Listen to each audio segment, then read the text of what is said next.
So there's, so the supply chain issues. Are you getting these glasses built at just one facility, or do you have redundancies? So the way the watch supply chain works, just to start, is the watch parts actually come from each different supplier. So the crown, the face, the leather, all comes from different suppliers. Okay. And we have a contract manufacturer who does all the assembly. So our point of contact is primarily the assembly manufacturer, and then they handle all the shipping and dealing with us personally. And then if there's a problem within the supply chain, whether we want the leather improved or the crown a different shape, then we can go reach out to the specific suppliers. For the sunglasses, it all comes from one supplier. Okay. And this is pretty straight up. It's laser engraving. We have 5 different styles, 2 colors per 4 styles, and then 5 colors for 1 style as well. And it's all in China? It's all in China. So obviously you speak the language, so that's obviously a competitive advantage. But did you look in Mexico or even in the US? Yeah, so when we first started out, I was looking in America, and the quotes I was getting were like 10 times as much they were in China. And being, a student without much capital at all, I went to China just because I speak Mandarin, that's my background. And the quotes we were getting were pretty incredible. I mean, we started, our first mold cost maybe $900. A stainless steel mold in America, it would have ran about $10,000. Okay. So big difference. Huge difference. And then even with the shipping costs of getting the watches and sunglasses from here to there, it's not too much. And even with the cost, it's still there. The margin's still there. So then the margins were really impressive, especially with the glasses. How did you determine that you want to price these for $50, if I recall, right? Yep. So we talk to people basically, okay. Friends, events. We go to events, and for example, at the Hard Rock Hotel, when our first event there, we were like, oh, they're $50, and people were like, I mean, that's a little bit high to just buy them at an event for like an event pair of sunglasses. So now at events, we retail them across San Diego and online for $50, but today only here they're $30. Got it. So at events, we really try to push the numbers. We sell like at least 50 sunglasses at every event we're at.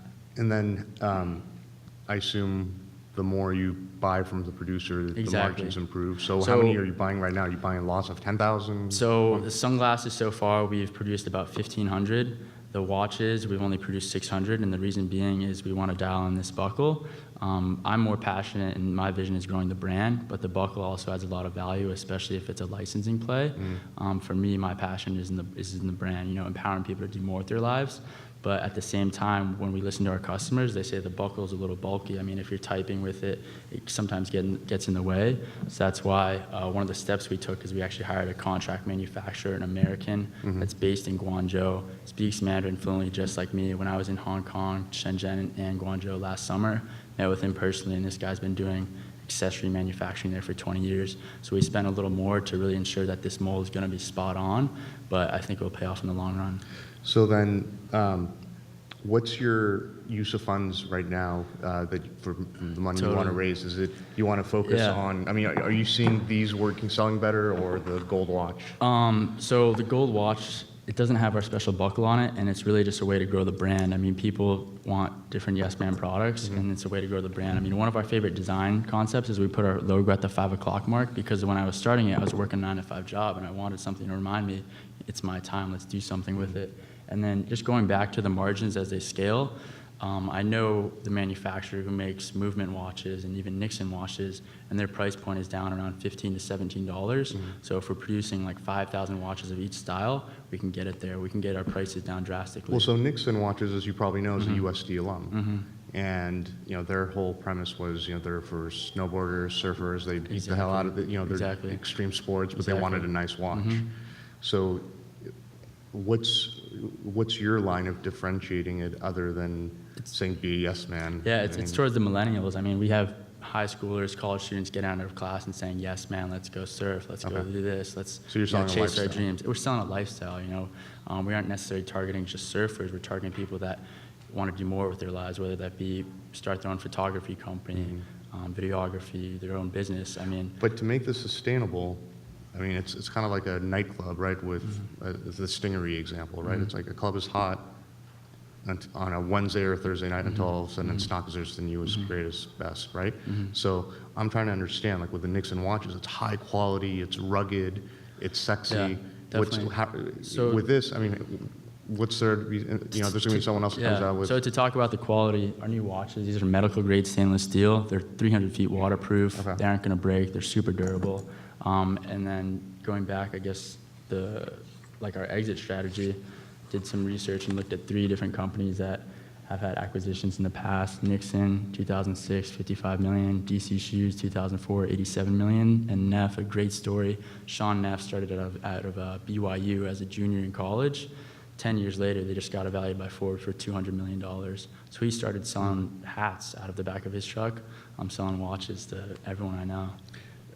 Do you have what are your plans for like an e-commerce angle? So right now we run primarily on Shopify, Okay. and that's a super streamlined process. We have all these plugins, so we have live chats, and on our chats, what we're really trying to do, the reason why I think our marketing budget has become really effective, because we're trying to be more data and analytical driven, basically. So on our website, we can see what people are looking at. We can chat with them in real time. Like, let's say you're looking at these PB edition sunglasses for 5 minutes. I mean, we don't know what you're doing on the site for 5 minutes, but we can chat with you, and a thing will pop up on the bottom right-hand corner.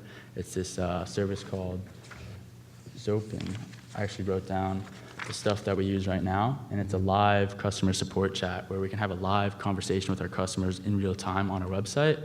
Another thing that has proven really well to work for us is exit technology. So when someone tries to leave our website, we use this thing called Pick Reel, and a pop-up will come up and it says, wait, enter your email and get $10 off right now. And we get conversions, like the conversion rate on that is pretty high compared to traditional pop-ups, and people actually buy the sunglasses right there on the website if that deal pops up. What are you spending or projecting to spend for pay-per-click or SEO marketing? So if we get the seed round, this is how we'll spend it. Basically, our social media marketing will be about $21,000 for the year. It's $50 a day.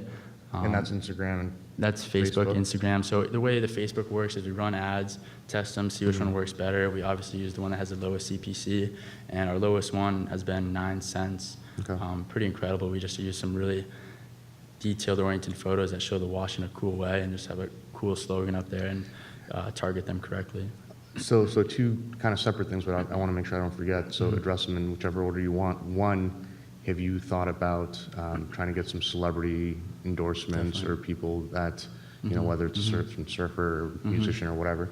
And then the second question, in regards to your website, are there plans for any recurring revenue to come from maybe you build out some sort of social aspects and gamification to get people to, log on and try to, it's a lifestyle, so get these people that share the same lifestyle to connect. Exactly. Because, and the reason I say that is if you build a product, if you do $50 million a year and it's transactional, then you just got to keep selling the glasses, the watch, a phone case, whatever, you're worth 1x revenue. So your company's worth $50 million, at the most 2.